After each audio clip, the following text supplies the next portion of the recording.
मोक्ष प्राप्ति के लिए बेसिकली 4 मार्ग प्रणीत हैं भारतीय दर्शन में: कर्म, ज्ञान, भक्ति और योग मार्ग। भक्ति मार्ग सबसे सरल, सहज और सुगम्य है। इसका कारण यह है कि भक्ति मार्ग के लिए जिस व्यक्ति में ज्ञान प्राप्त करने का अहंकार न हो, जिसमें कर्म करने का दृढ़ संकल्प न हो और जिसमें योग की ऊंची घाटियों पर चढ़ाई करने का अदम्य साहस न हो, ऐसा भक्त भक्ति मार्ग का अवलंबन ले सकता है। तो भक्ति मार्ग अन्य सब मार्ग से सरल है। इसका एक मैं अपनी एनालिसिस बता रहा हूं, क्योंकि सर ने कहा फिलोसॉफिकल एनालिसिस करिए। मैं जितने रेफरेंस और कोट है सब हटा दिया हूं। मुझे ऐसा लगता है कि भक्ति मार्ग का अन्य सभी मार्गों से एक प्रमुख भेद यह है कि अन्य जितने भी मार्ग हैं, चाहे ज्ञान मार्ग हो, चाहे कर्म मार्ग हो, चाहे योग मार्ग हो, वो कुछ न कुछ करने की बात करता है, और भक्ति मार्ग सब कुछ छोड़ने की बात करता है। भक्ति मार्ग में छोड़ने की बात की जाती है, और भगवान श्री कृष्ण ने कह दिया कि सर्वधर्मान परित्यज्य मामेकम शरणं व्रज, अहम त्वा सर्व पापेभ्यो मोक्षयिष्यामि मा शुचः। तू सब कुछ छोड़ो, अब तुम्हारे बस में कुछ नहीं। यद्यप प्रारंभ में उन्होंने ज्ञान, कर्म, भक्ति सबकी शिक्षा दिया, लेकिन गीता की पराकाष्ठा 8वां अध्याय 67वां श्लोक में जाकर के उन्होंने कह दिया कि Arjun, in spite of all defects I love you. सारे दुर्गुणों के बावजूद भी मैं तुमसे प्रेम करता हूं, और मैं तुझे परम गोपनीय, ये शब्द भगवान श्री कृष्ण ने यूज किया, गोपनीय से अति गोपनीय उपदेश ये करता हूं कि तू सब कुछ छोड़ करके मेरी शरण में आ जाए। यह भक्ति की सबसे बड़ी सहजता है, जहां करने की बात नहीं की जाती है। दूसरी जो मुझे अंतर लगा, मैं किसी किताब की पढ़ी हुई बात नहीं कह रहा हूं, कि अन्य जितने भी मार्ग हैं वो किसी न किसी नियम पर, किसी न किसी विधान की चर्चा करते हैं, चाहे ज्ञान मार्ग हो, चाहे कर्म मार्ग हो, चाहे योग मार्ग हो। लेकिन भक्ति मार्ग किसी नियम पर प्रतिष्ठित नहीं है। इसका मतलब नहीं है कि यह नियम विरुद्ध है, यह नियम को ट्रांसेंडेंट कर जाता है, यह नियम का अतिक्रमण कर जाता है। और इस संदर्भ में मैं 3 एग्जाम्पल देना चाहता हूं। पहला एग्जाम्पल, हजरत मूसा रास्ते में जा रहे थे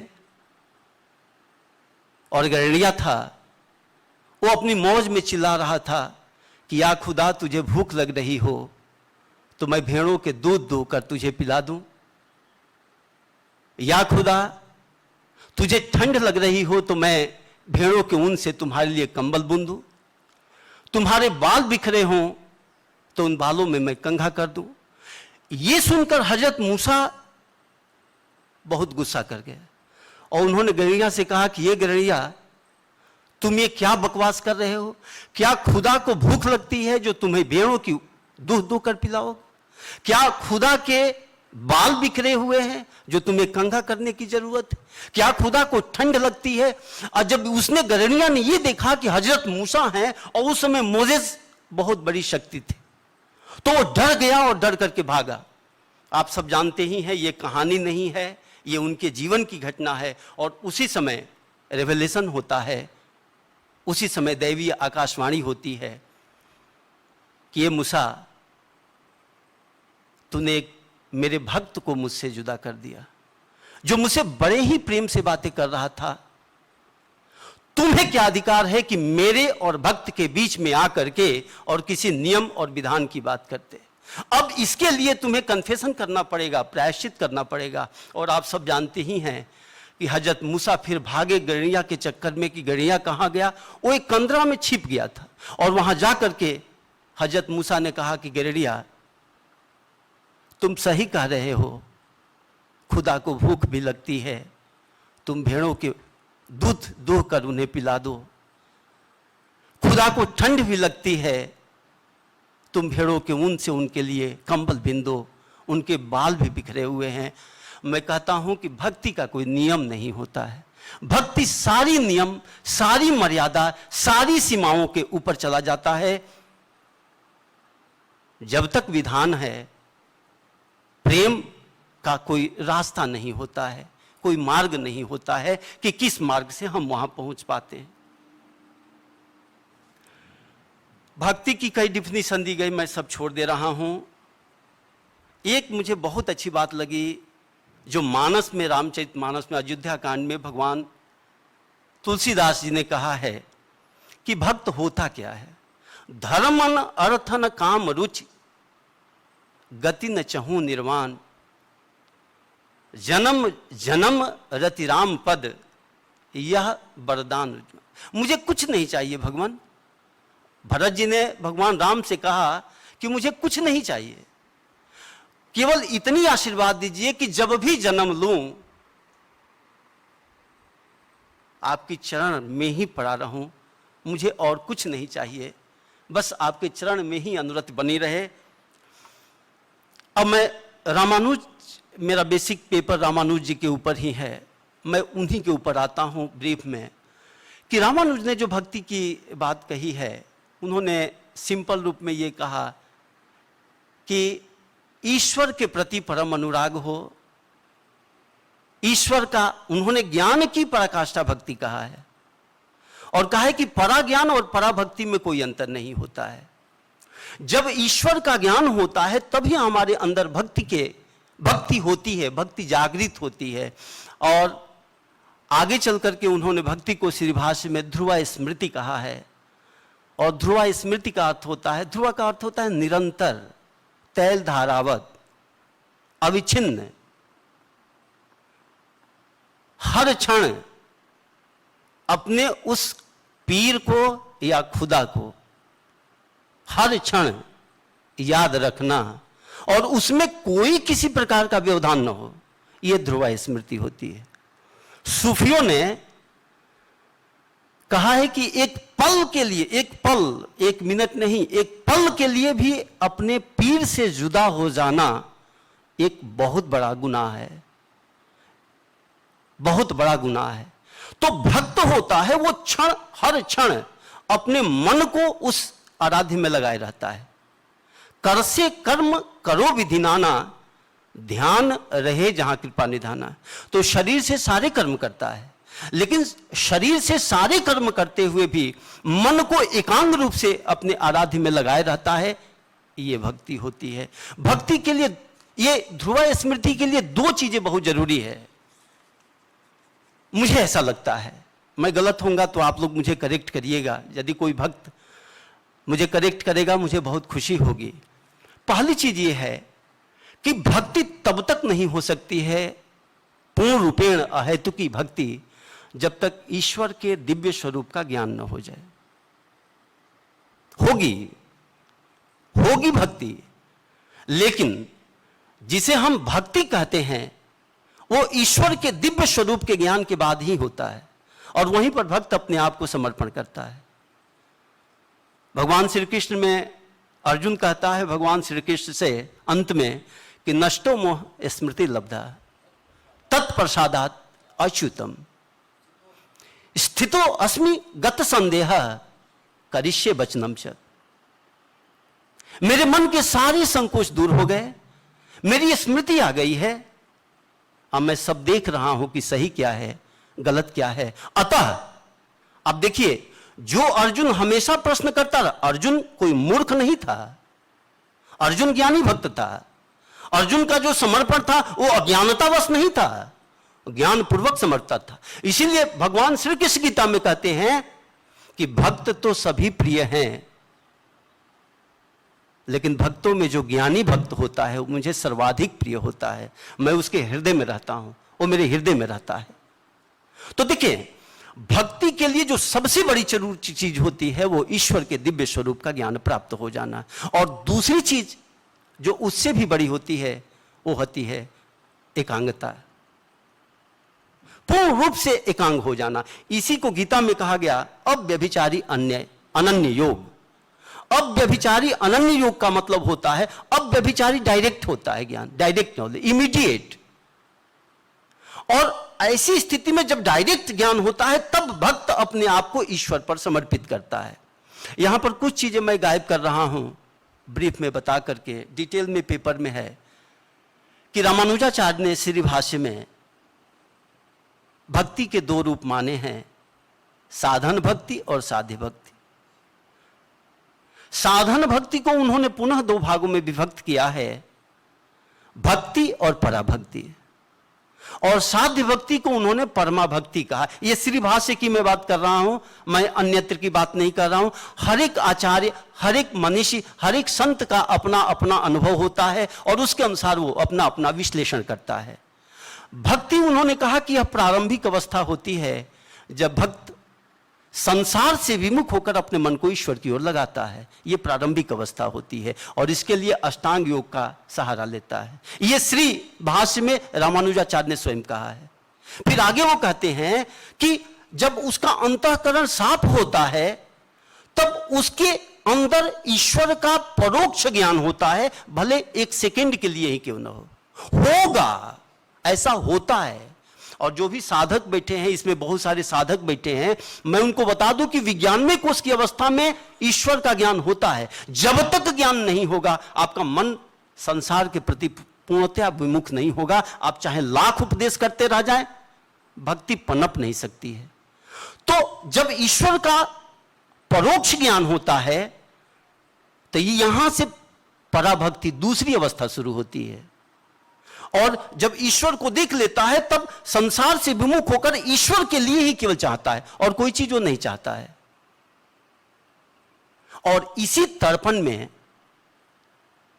इसी भाव में उसका अंतःकरण पूरी तरह धुल जाता है, वो बिल्कुल साफ हो जाता है, अंतःकरण बिल्कुल निर्मम हो जाता है। और यहीं पर रामानुज ने कहा कि भक्त का शरीर भी शांत होता है और जब शांत हो जाता है तब परमा भक्ति की अवस्था शुरू होती है। और परमा भक्ति अवस्था उन्होंने कहा है कि शरीर रहित अवस्था में संभव है, शरीर युक्त अवस्था में संभव नहीं है। क्यों? क्योंकि परमा भक्ति अवस्था अहेतुकी भक्ति है और उसमें केवल भक्त और भगवान दो ही रह जाते हैं। भक्त का भी अहंकार नहीं रह जाता है, शुद्ध चेतना रह जाती है और भक्त भगवान को देखता है। इसीलिए मैं आपको बता दूं कि जितने भी वैष्णव वेदांती हैं, चाहे रामानुज हो, चाहे मध्वाचार्य हो, चाहे निम्बार्क हो, चाहे वल्लभ हो, चाहे प्रभु चैतन्य हो, इन सब ने सद्य मुक्ति का कंसेप्ट नहीं माना है।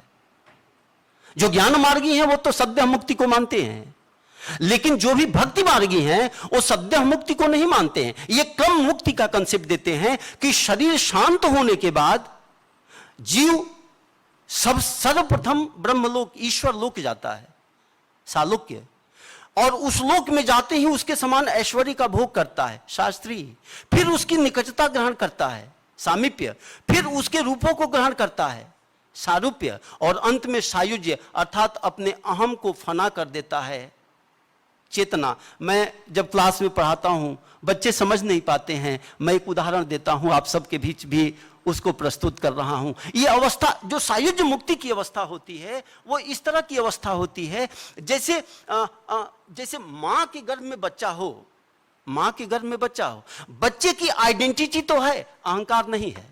मां जो खाती है, जितना आनंद लेती है, वो बच्चा भी लेता है। अभी अमेरिका में रिसर्च हुआ है, गर्भवती महिलाओं को एक स्टेडियम में ले जा गया और वहां पर म्यूजिक बजाया गया, और म्यूजिक बजाया गया तो देखा कि मां जितनी प्रसन्न हो रही है, और हर एक के पेट के ऊपर कुछ इंस्ट्रूमेंट रखे गए उसके वाइब्रेशन और फ्रीक्वेंसी को नापने के लिए, तो देखा गया कि मां जितनी प्रसन्न हो रही है वाइब्रेशन उतने बढ़ता जा रहा है। इसका मतलब कि मां के हर एक गतिविधि का प्रभाव, जो मां खाती है वही बच्चा, जितना आनंद उतना आनंद, सब कुछ करती है, लेकिन वहां बच्चे का अहंकार नहीं रह जाता है क्योंकि टोटली मां पर सरेंडर होता है। यही सायुज्य मुक्ति की अवस्था होती है, जहां ईश्वर के स्वरूप में विलीन होकर के भक्त का अहंकार विनष्ट हो जाता है, चेतना बनी रहती है, और चेतना बनी रहती है तो इस अवस्था में जितने भी सगुण भक्ति हैं मार्गी, वो ये कहते हैं कि भगवान मुझे आचार्य शंकर का मोक्ष मत देना, तू इतनी कृपा करना, तू इतनी रहम करना कि मुझे शंकराचार्य का मोक्ष मत देना भगवान, जिसमें मेरा अस्तित्व ही समाप्त हो जाए, क्योंकि प्रभु, मध्वाचार्य ने बड़ा बढ़िया लिखा कि प्रभु तेरे भक्ति का जो आनंद है, उस आनंद की तुलना में मुझे मोक्ष भी त्याज्य है। मुझे मोक्ष नहीं चाहिए, ऐसा मोक्ष जिसमें मैं अपने भगवान से ही जुदा हो जाऊं। मैं ऐसे मोक्ष लेके क्या करूंगा? मुझे तो ऐसा मोक्ष चाहिए जिसमें मैं निष्काम भाव से, अहंकार रहित होकर के, शुद्ध भाव से मैं तेरी आराधना कर सकूं, क्योंकि तेरी आराधना का जो आनंद है उसकी तुलना में सब कुछ त्याज्य है। यह भक्त का हृदय होता है।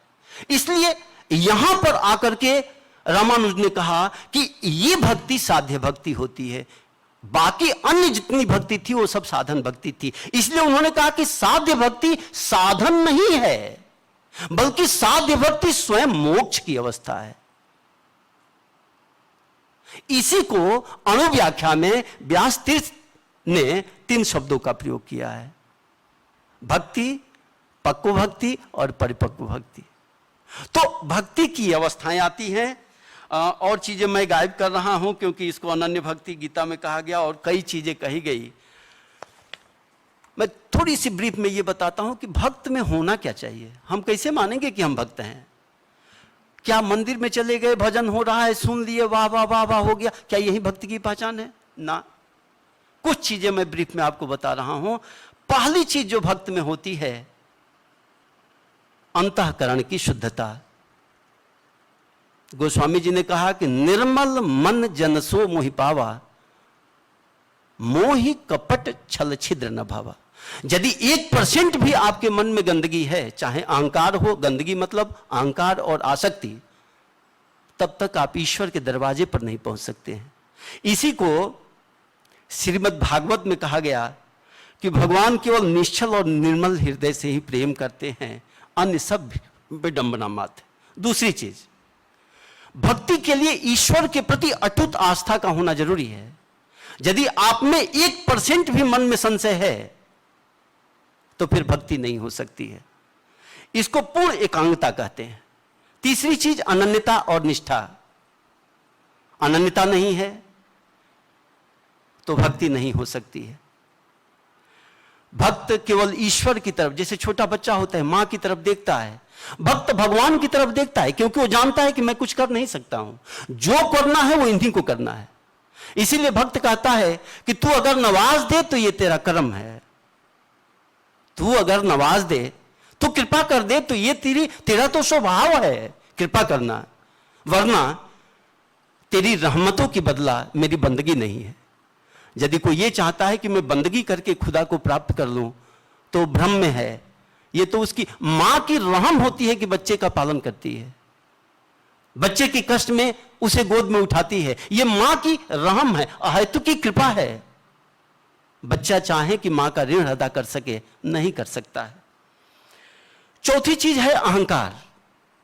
अहंकार भक्ति का सबसे बड़ा बाधक चीज है। यदि आपके मन में 1% भी अहंकार है तो आप भक्ति से बहुत जुदा है। संत नानक जी ने कहा कि नानक नन्हे हो रहो जैसी नन्ही धूप, बड़ी बड़ी जल जाएगी धूप खूब की खूब।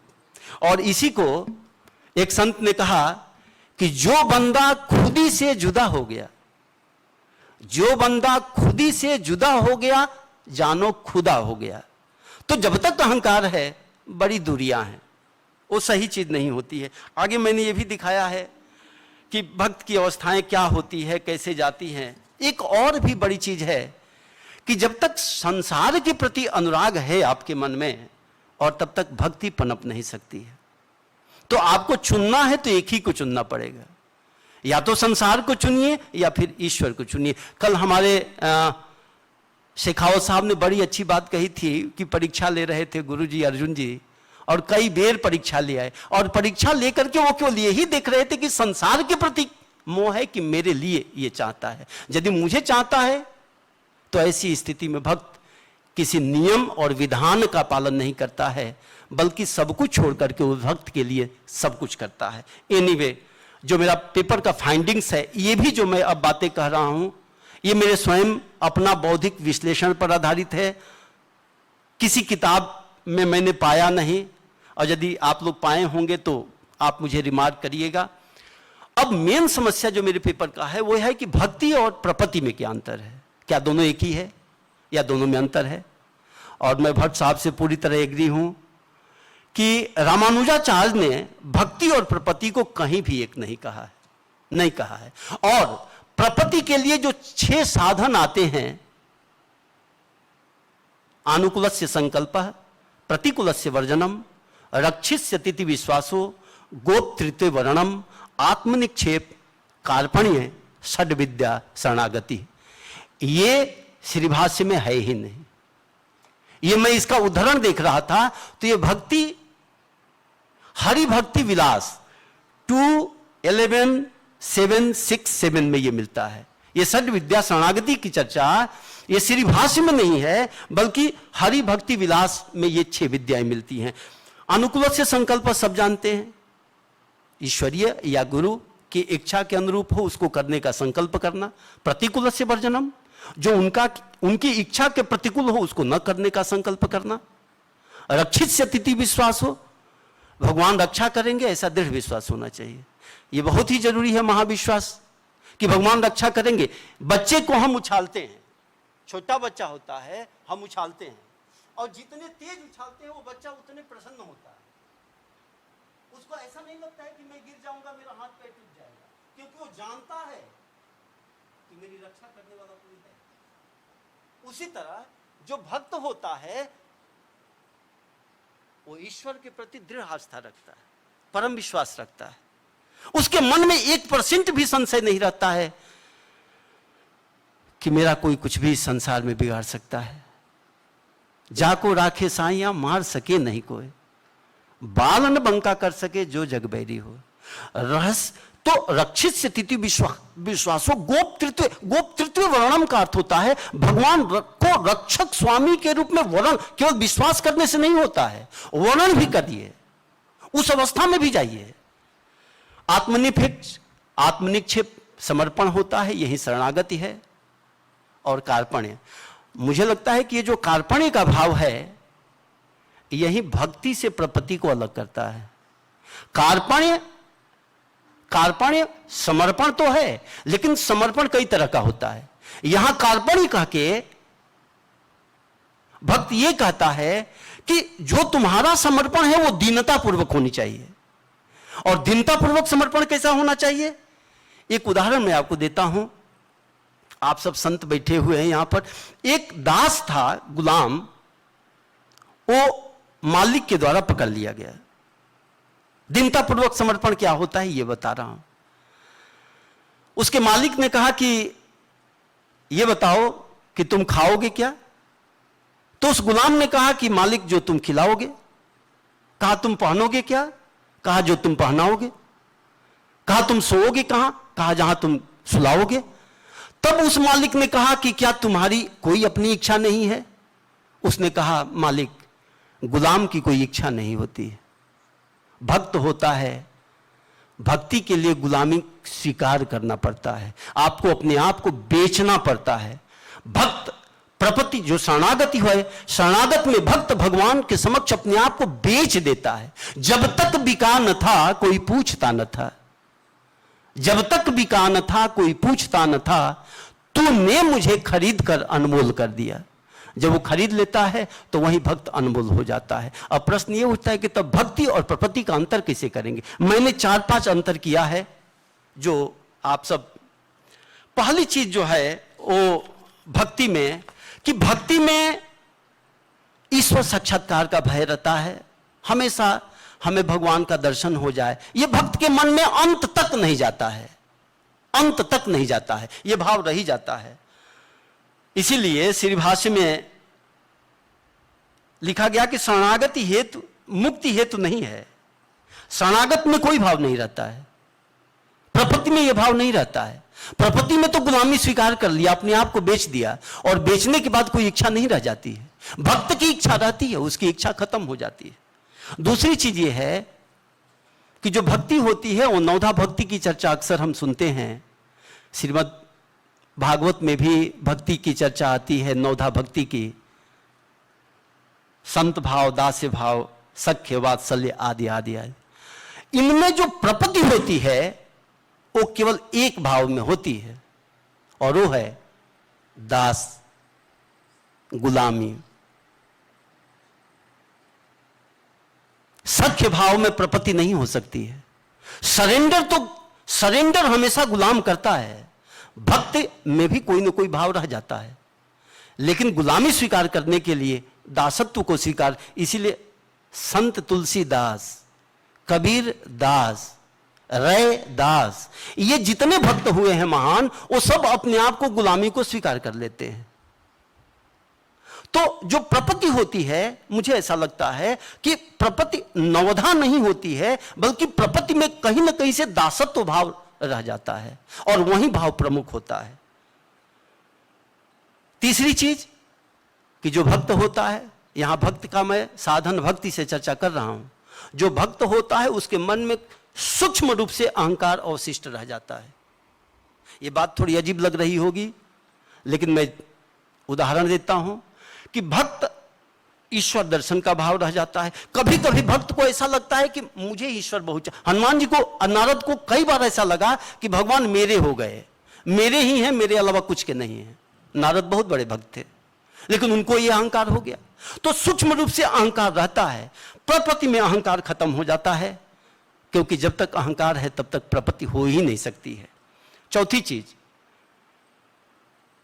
कि भक्ति में आसक्ति की भावना भी कामना समाप्त नहीं होती है। मैंने आपको बताया कि साध्य भक्ति की अवस्था में भी भक्त कहता है कि प्रभु मुझे मोक्ष मत देना, क्योंकि तेरे भक्ति में जो आनंद है, आनंद की कामना करता है, और आनंद की कामना लिए वो शरीर छोड़ करके, और अंत में अहेतु की भक्ति की अवस्था में भी वो कामना का परित्याग नहीं करता है, आनंद चाहता है। प्रपत्ति आसक्ति से ऊपर हो जाता है। इसको सूफियों ने राजी बरीजा की स्थिति कहा है। राजी बरीजा की स्थिति वो होती है जब भक्त कुछ नहीं चाहता है, कुछ नहीं चाहता है। जब भगवान श्री कृष्ण की, खत्म कर रहा हूं सर 2 मिनट में, जब भगवान श्री कृष्ण की तबीयत खराब हो गई, सारे वैद्य आए, तबीयत ठीक नहीं हुई। नारद जी ने पूछा कि भगवान श्री कृष्ण आप ये बताइए कि आप ठीक कैसे होंगे, आप तो भगवान हैं। उन्होंने कहा किसी भक्त का चरण, देखिए भक्ति और प्रपत्ति का अंतर क्या है, आप सब गौर फरमाएं, ये बहुत ही इस टॉपिक का इसेंस है। उन्होंने कहा यदि किसी भक्त का चरण रज मेरे माथे पर मला जाए तो मेरी तबीयत ठीक हो जाएगी। नारद जी ने कहा भगवान यदि इतनी सी बात थी तो मैं अभी ले आता हूं चरण रज, और सीधे रुक्मणी के पास गए। रुक्मणी उनकी भक्ता भी थी, पत्नी भी थी, और उन्होंने कहा कि भगवान के लिए चरण रज दे दीजिए, क्योंकि उनके माथे पर मलना है, उनकी तबीयत ठीक नहीं है। सीधे सीधे रुक्मणी ने कहा कि नारद ये कैसी बात कर रहे हो, मेरा चरण रज भगवान के माथे पर मला जाए, क्या मुझे नरक भेजना चाहते हो तुम?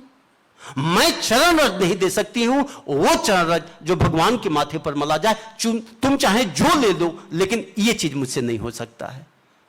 नारद जी वापस आ गए और कहे कि भगवान अब ये बता दीजिए कि ये देगा कौन। उन्होंने कहा कि जरा गोपियों के पास चले जाओ, और जब गोपियों के पास गए, गोपियों को केवल ये पता चला कि मथुरा से नारद जी आए हैं, सब भागी आई और कहीं कि बताइए नारद कृष्ण कैसे हैं। उन्होंने कहा उनकी तबीयत बहुत खराब है। उन्होंने कहा कि ये ठीक कैसे होंगे। उन्होंने कहा चरण रज की जरूरत है। सारी गोपियां अंजुल भर चरण रज लेके चली गई कि ले जाओ भगवान के माथे पर मल दो। अब देखिए भक्ति और प्रपत्ति क्या होती है। नारद जी ने कहा कि क्या तुम लोगों को होश है कि ये चरण रज भगवान के माथे पर मला जाएगा? तुम लोग को रौरव नरक हो सकता है। गोपियों ने उत्तर दिया कि नारद जी नरक की चिंता किसको है?